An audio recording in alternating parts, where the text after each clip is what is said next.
حضرت نوح علیہ السلام کی قوم کو حضرت نوح علیہ السلام نے 1500 سال سمجھایا ہے. 15 کچھ لوگوں نے 950 سال لکھا ہے نا، اعلیٰ حضرت نے لکھا ہے 1500 سال عمر ہوئی حضرت نوح علیہ السلام کی. اللہ تعالیٰ بندے کو جلدی سزا نہیں دیتا، بلکہ قرآن مجید میں ایک جگہ رب کریم اس طرح بھی فرماتا ہے کہ جب بندے مجھے بھول جاتے ہیں تو میں ان کے لیے نعمتوں کے دروازے کھول دیتا ہوں. بندہ سمجھتا ہے کہ میں کچھ تو ہے نا کہ میرے اندر کہ میں جدھر جاتا ہوں خیر ہی خیر ہو جاتی ہے. وہ سمجھتا ہے کہ میری عقل ہے، حالانکہ اللہ اسے ڈھیل دیتا ہے. اللہ اسے ڈھیل دیتا ہے. گناہوں کی سزا کے 3 طریقے ہیں. ایک ہے متنبع کرنا، تنبیہ کرتا ہے اللہ، بندہ متنبع ہو جاتا ہے، یہ اللہ کا بہت بڑا احسان ہوتا ہے. ایک ہوتا ہے مہلت دینا، اور ایک تیسرا ہوتا ہے اللہ خفیہ تدبیر کرتا ہے. تھوڑا سا سمجھیے گا، انسان پر کوئی آزمائش آئی، فوراً اس کی چھٹی اس نے کہا کہ وہ فلاں جگہ غلطی کی تھی تب ایسا ہوا ہے. ہوتا ہے نا کئی دفعہ آواز آتی ہے نا اندر سے، چلیں بول دیں کچھ نہیں ہوتا آپ کو.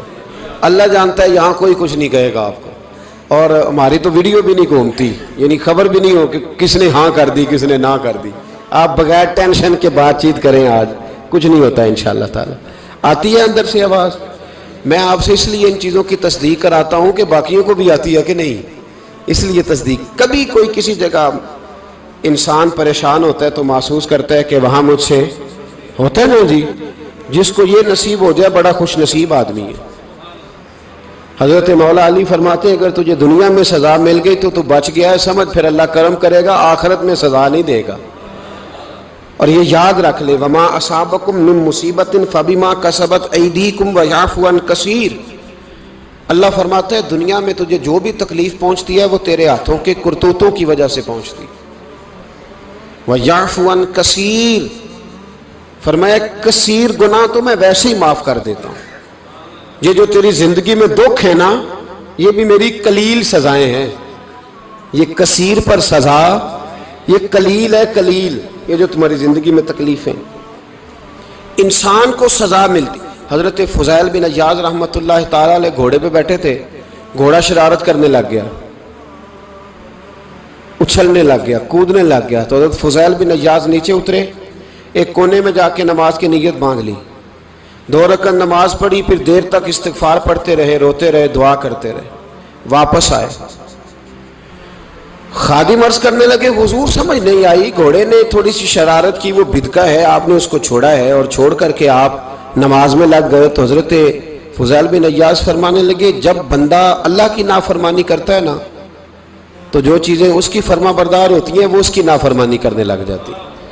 تو مجھے محسوس ہوا تھا کہ میں نے کہیں اللہ کی نافرمانی کی ہے، اس لیے ایسا ہوا ہے کہ میرے گھوڑے نے میری، تو میں توبہ کرنے لگا ہوں. اور اب دیکھتا ہوں بیٹھ کے بھلا کیا ہوتا ہے. میں نے سچی توبہ، حالانکہ مجھے یاد نہیں کہ میں کہاں بولا، پر کھری اور سچی توبہ کی. دوبارہ گھوڑے پہ بیٹھے تو گھوڑا بالکل صحیح ہو کے ساتھ چلنے لگ گیا. میرے بھائی جب یہ تنبیہ ہے اللہ کی طرف سے، یہ متنبع کیا جاتا ہے کہ تو بعد آ جا.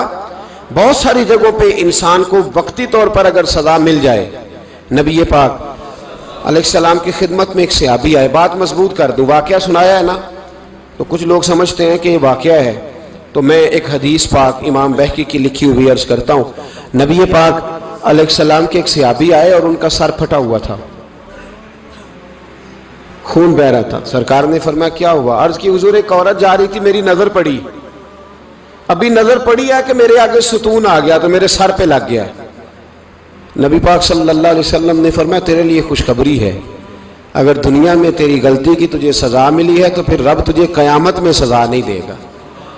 پھر اللہ قیامت میں سزا، بعض گناہ ایسے ہیں جن کی یہاں بھی سزا ملے گی اور وہاں بھی ملے، لیکن میرے بھائی پہلی بات یہ ہے کہ اللہ تعالیٰ اس غلطی کی یہی سزا دے لے اور دعا فرمائے اللہ تبارک و تعالیٰ یہاں بھی معافی عطا فرمائے وہاں بھی معافی عطا فرمائے، اللہ درگزر ہی فرمائے.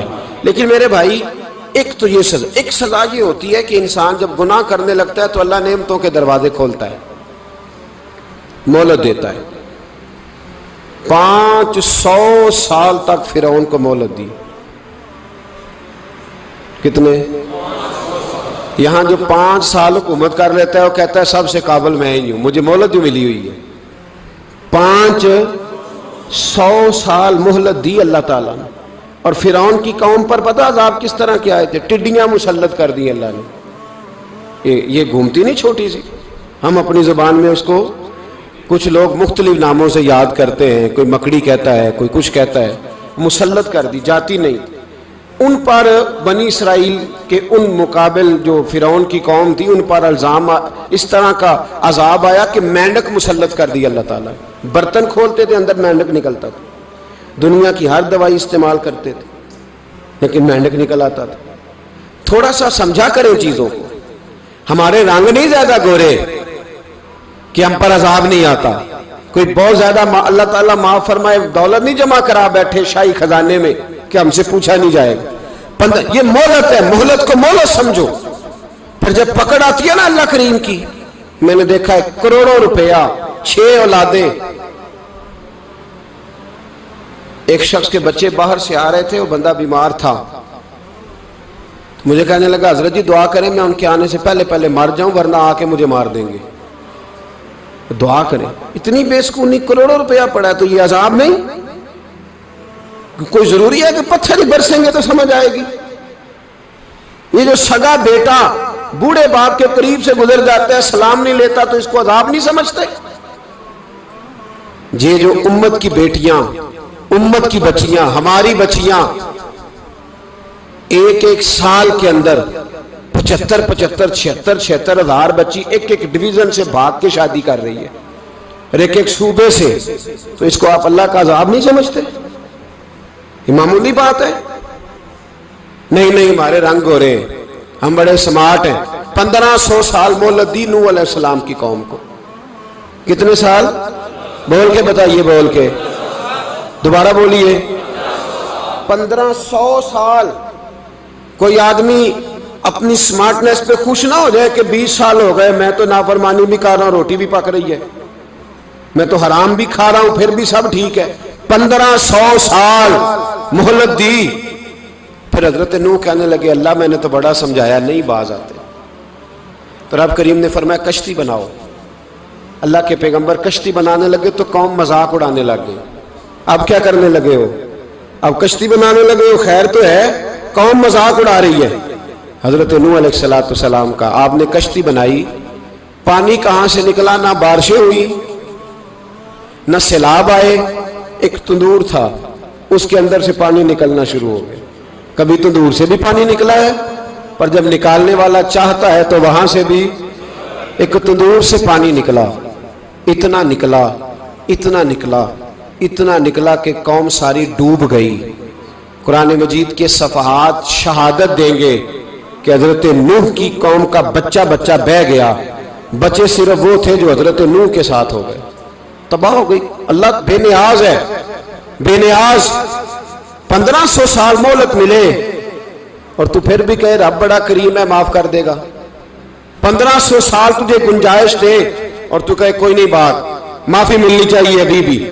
میرے بھائی حضرت صالح علیہ السلام کی قوم، حضرت صالح نے تبلیغ شروع کی تو کہنے لگے پہلے معجزہ دکھاؤ. جی آج تو نہیں لوگ معجزے مانگتے ہیں. آج بھی لوگ کرامتے اور معجزے، اللہ معاف کرے، جو چیزیں معجزہ تو ہو نہیں نہ سکتا لیکن آج بھی لوگ، آپ یقین کریں، کہتے ہیں یہ بڑی نمازیں پڑھتا ہے تو پھر بخشا کیوں نہیں گیا، پھر کیوں نہیں منو سلوا کیوں نہیں اترا اس پر، پھر میں بھی اسی طرح ہی ہوں، کیا اس کے اندر خوبی آ گئی؟ مولوی بھی ویسے ہی ہے، صوفی بھی ویسے ہی ہے. لوگ مانگ نہیں رہے، لوگ دلیلیں مانگ نہیں رہے. ابھی بھی لوگ بحث نہیں کرتے. کیا فرق آ گیا جی؟ ویسے ہی ہیں سارے. اللہ تعالیٰ سے ڈرنا چاہیے. ہمیں سامنے والے کی طرف دیکھ کر صحیح ہونے کا حکم نہیں ہے، ہمیں اپنی اصلاح کا حکم ہے. اپنی طرف دیکھ کے اپنے آپ کو ٹھیک کرنے کا. الزام لگا کے گزر جانا اس کا کوئی مطلب؟ سنو اور یاد رکھو. حضرت صالح علیہ السلام سے کہنے لگے پہلے معجزہ دکھائیں تو حضرت صالح علیہ السلام نے فرمایا اونٹ کہاں سے پیدا ہوتے ہیں؟ کہا اونٹنی کے بطن سے. فرمایا آؤ میں تمہیں پہاڑ کے اندر سے اونٹنی پیدا کر کے دکھاتا ہوں. کہاں سے؟ پہاڑ کے اندر سے. حضرت نوح ساتھ لے کے گئے تو پہاڑ کے اندر سے اونٹنی نکلی اور اونٹنی بھی گابن تھی. اس کے پیٹ میں بچہ، اور اونٹنی اتنا دودھ دیتی تھی کہ ساری بستی دودھ پی جاتی تھی، پھر بھی دودھ بچ جایا کرتا تھا۔ لیکن حضرت نوح علیہ السلام نے فرمایا اب تم نے دیکھ تو لیا یہ اسے، یہ جتنا دودھ دے گی روٹی بھی اتنی کھائے گی، ایک دن تم سارے پانی پیو گے، ایک دن یہ سارا پانی پیا کرے گی، ایک دن تم سارے باقی جانوروں کو گھاس کھلاؤ گے، ایک دن یہ اونٹنی، اور اونٹنی کا نام کیا؟ ناقۃ اللہ، اللہ کی اونٹنی۔ کس کی اونٹنی؟ نام کیا ہے؟ اللہ کی، یہ اللہ کی اونٹنی ہے۔ تو حضرت نوح علیہ السلام کی اونٹنی فرمایا اس کی بے ادبی نہ کرنا۔ باز نہیں آئے لوگ، باز نہیں آئے، کہنے لگا جی دودھ دینا تو ٹھیک ہے، پر یہ جو سارا پانی پی جاتی ہے نا یہ صحیح نہیں، یہ جو ساری گھاس کھا جاتی ہے یہ نہیں ٹھیک، دودھ دینا تو ٹھیک ہے پر یہ نہیں صحیح۔ آپ نے فرمایا اسے کچھ نہ کہنا، اللہ کی اونٹنی ہے۔ میں کہا کرتا ہوں ان لوگوں نے ناقۃ اللہ کی بے ادبی کی، حضرت نوح علیہ السلام کی اونٹنی کی ٹانگیں کاٹ دی، صالح علیہ السلام کی۔ اور دیکھو اللہ بڑا بے نیاز ہے، اگر پیدا کرنا جانتا ہے تو حفاظت کرنی نہیں جانتا، لیکن رب کریم نے فرمایا نہ کرنا۔ انہوں نے ان کے پیر کاٹ دیے، کانوں پہ چھریاں لگائیں۔ اونٹنی جب مر گئی، اونٹنی اللہ تبارک و تعالیٰ کی وہ اونٹنی جب مر گئی تو حضرت صالح علیہ السلام کی قوم پر رب کریم نے زلزلہ بھیجا، اذا زلزلت الارض زلزالہا، جب زلزلے آئیں گے اور جب ان کا زلزلہ آنا زلزلہ آتا ہے نا، کیا کرتی ہے قوم؟ لا الہ الا اللہ، لا الہ الا اللہ، کلمے جاری ہو جاتے۔ بلکہ ایک دفعہ ایسا بھی ہوا کہ مسجدوں میں اعلان ہونے لگے زلزلہ آ رہا ہے، جو فجر کے لیے نہیں اٹھے زلزلے کے لیے وہ بھی اٹھ گئے، جن کا دعویٰ ہے نا میری سویرے آنکھ نہیں کھلتی، ان کی لگی نہیں کتنے گھنٹے، بعد میں بھی نہیں لگی، ٹی وی پہ اعلان ہوتے رہے کوئی نہیں آ رہا سو جاؤ چپ کر کے، لیکن آنکھ لگی۔ موت سے تو ڈرتا ہے، اللہ سے ڈرتا ہی نہیں، موت کا خوف ہے رب کا نہیں۔ زلزلہ آیا ساری قوم تباہ ہو گئی۔ بتاؤ اگر ناقۃ اللہ کی گستاخی ہو تو اللہ ناراض ہو جاتا ہے، اور اگر اولیاء اللہ کی ہو، اگر اولیاء اللہ کی ہو تو رب ناراض نہیں ہوتا؟ شرم نہیں آتی لوگوں کو داتا صاحب کی بے ادبی کرتے؟ شرم نہیں آتی لوگوں کو غوث اعظم کی گستاخی کرتے؟